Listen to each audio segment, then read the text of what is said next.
Votre rémunération habituelle ne respecte pas les minima conventionnels prévus par votre convention collective. Est-ce que vous êtes en droit de demander un rappel de salaire à votre employeur?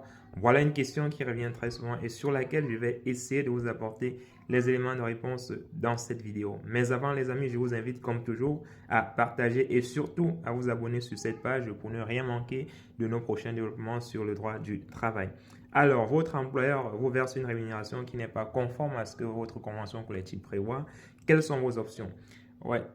Il faut dans ce cas, si vous constatez effectivement que depuis un certain temps, depuis plusieurs années, depuis plusieurs mois, votre employeur ne verse pas une rémunération conforme au minima conventionnel, il faudrait dans ce cas faire un courrier à votre employeur pour lui demander effectivement de vous aligner de manière conforme, n'est-ce pas, sur ce que la convention collective prévoit. Et une fois que vous aurez fait ce courrier, il faudrait préciser également dans le courrier que vous sollicitez un rappel de salaire justement par rapport au montant qu'il aurait dû vous verser conformément à la convention collective applicable. Voilà. Et donc, une fois que l'employeur reçoit ce courrier-là, il devrait normalement, s'il est de bonne foi, il devrait normalement faire ce rappel de salaire-là. Généralement, le rappel de salaire, c'est sur 3 ans.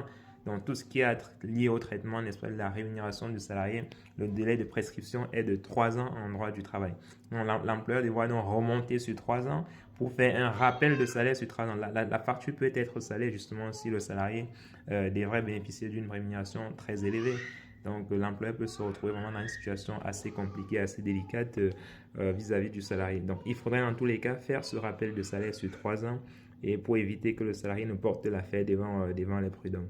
Voilà, donc j'espère que c'est clair pour vous les amis. Donc, n'hésitez pas, comme toujours, à partager, à commenter et surtout à vous abonner à notre page pour ne rien manquer des capsules vidéo que nous faisons ici tous les jours sur le droit du travail en France. On est ensemble et surtout, portez-vous bien les amis.